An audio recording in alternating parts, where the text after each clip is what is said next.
Ya estamos de regreso en este espacio de periodismo trascendente que se transmite por el 103.7 de FM en su radio, con esta sección de educación financiera promovida por Irradia Noticias a través de finanzas, negocios y una que otra tranza. Y bueno, les voy a nuevamente compartir la información que hace un rato les di a conocer acerca de este fondo de pensiones del bienestar que entra ya en funcionamiento a partir del 1 de junio, la próxima semana. Y bueno, vamos a estar pendientes porque el pasado 1 de mayo entró en vigor este fondo de pensiones del bienestar que el Senado de la República, el Congreso de la Unión, aprobó el pasado 16 de abril con 69 votos a favor, 41 en contra y 2 abstenciones, el dictamen con proyecto de decreto que modifica 6 normativas, entre las que se encuentra la Ley del Seguro Social, la Ley del Instituto del Fondo Nacional de Vivienda para los Trabajadores. Los cambios permitirán realizar aportaciones adicionales o complementarias para el retiro de las y los trabajadores en sus cuentas individuales mediante el mecanismo y proceso de inversión de recursos. También se determina un seguimiento en la suficiencia financiera del fondo cada 2 años.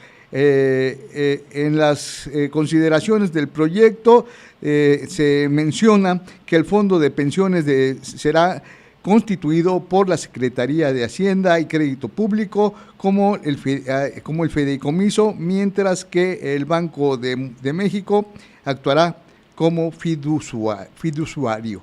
Eso es el tema que le tenemos de entrada. Y luego, bueno, aquí en este espacio informativo, en el pasado mes de noviembre del 2023, le dimos a conocer acerca de lo que nos advertía el presidente de la Comisión Nacional de Protección y Ahorro, de protección para los usuarios de los servicios financieros, Óscar Rosado, acerca del estrés financiero.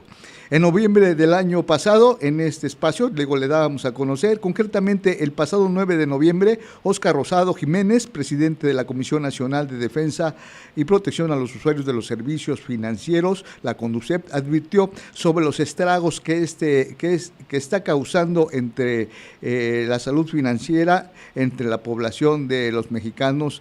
Ayer, el Instituto Nacional de Estadística, Geografía e Informática dio a conocer los resultados de la primera encuesta realizada sobre la salud financiera entre la población mexicana. Según el organismo autónomo, 4 de cada 10 mexicanos sufren o padecen estrés financiero, es decir, que el 60% lo sufren y 35% los enferma. Eso es lo que se da a conocer sobre este espacio. Y bueno, aquí les dimos a conocer esta información de esta enfermedad, y para eso aprovechó Óscar Rosado, que es el presidente de la Comisión Nacional de Defensa y Protección de los Usuarios de los Servicios Financieros, pues vino a inaugurar las nuevas oficinas o la sede de esta delegación de la CONDUCEP aquí en la capital del estado. En aquella ocasión platiqué con Carlos Flores Hernández, que es asesor de educación financiera de la CONDUCEP, quien hoy nuevamente está en la línea telefónica, y agradezco mucho a Carlos Hernández que nos haya tomado la llamada para que nos comente acerca de esta enfermedad que nos dio a conocer Óscar Rosado en noviembre del año pasado, y que bueno, que ayer el INEGI dio a conocer los resultados de esta encuesta. Carlos Flores, muy buenas tardes, gusto saludarte. Muchísimas gracias a ti y a todo el público de Irradia. Y precisamente como lo comentas, ¿no?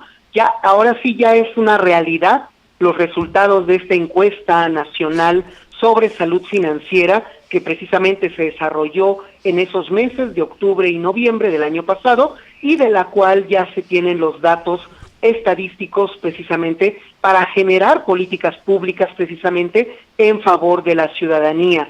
Y como lo comentas, lamentablemente estamos viendo de que existe como tal que cerca del 36.9% de la población sufre precisamente de estrés financiero derivado de problemas económicos. Esto básicamente ahora sí que se ve reflejado en que la mayor parte de estos, ahora sí que presiones financieras, a su vez se refleja en cada uno de los ciudadanos ya en estrés que va directamente a la parte fisiológica, es decir, dolores de cabeza en un ciudadano, trastornos gastrointestinales y variaciones precisamente en la presión arterial. Es decir, ahora ya el estrés financiero está teniendo consecuencias en el ánimo y la salud de cada uno de los ciudadanos, derivado de la falta de educación financiera.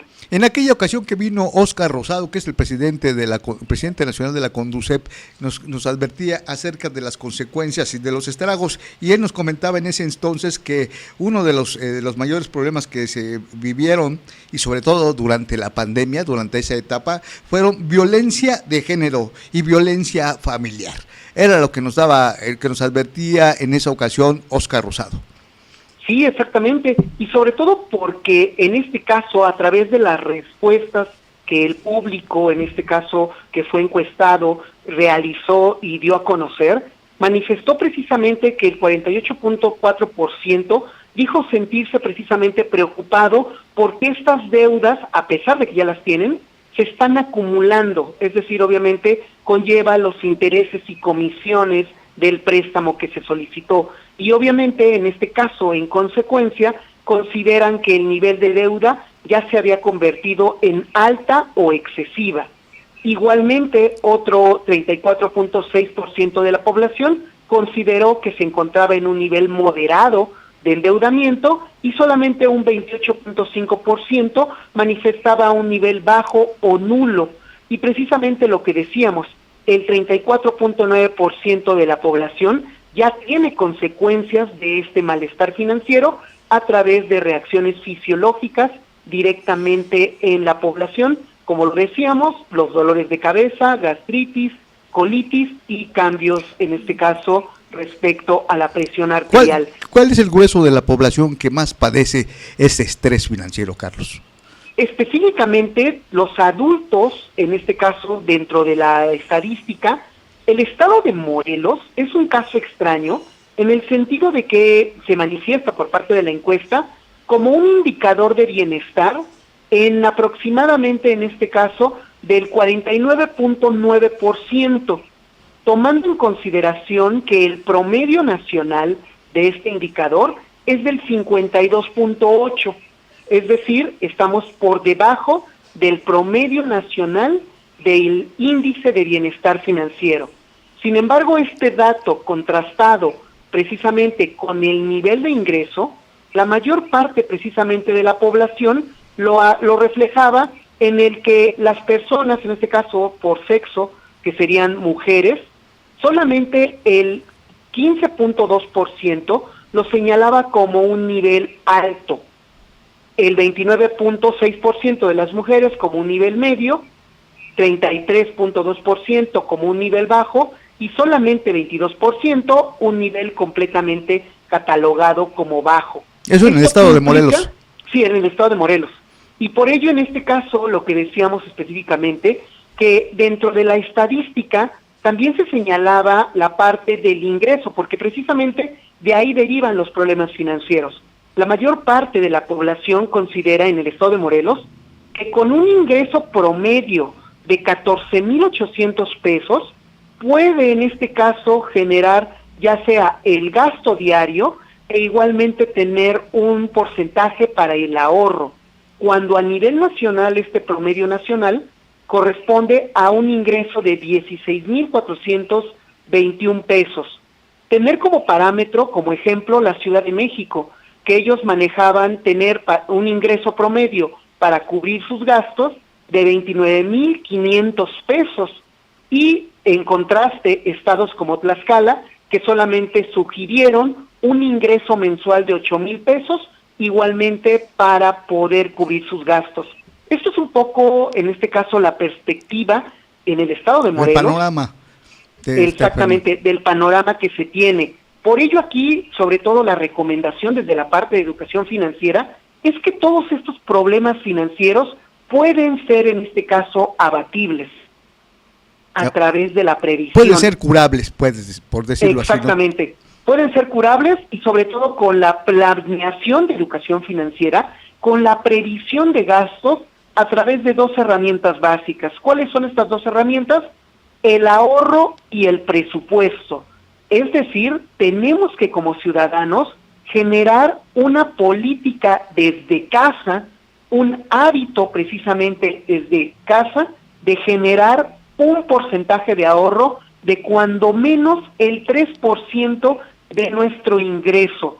Seamos niños, vamos a poner el ejemplo, a lo mejor la semanalidad o el dinero que te dan tus abuelitos el fin de semana, hay que empezar a ahorrar el 3% de ese dinero. O si eres padre de familia o madre, en este caso trabajadora, igualmente ahorrar ya dentro de nuestro presupuesto el 3% de manera semanal, quincenal o mensual. Carlos Flores, pues te agradezco mucho que nos hayas tomado la llamada y que nos hayas dado a conocer estos datos tan importantes sobre esta nueva enfermedad de la salud financiera y sobre todo cómo está golpeando a los mexicanos. Te agradezco mucho, Carlos Flores Hernández, que es asesor en educación financiera de la Comisión Nacional de Defensa y Protección a los Usuarios de los Servicios Financieros. Gracias, Carlos.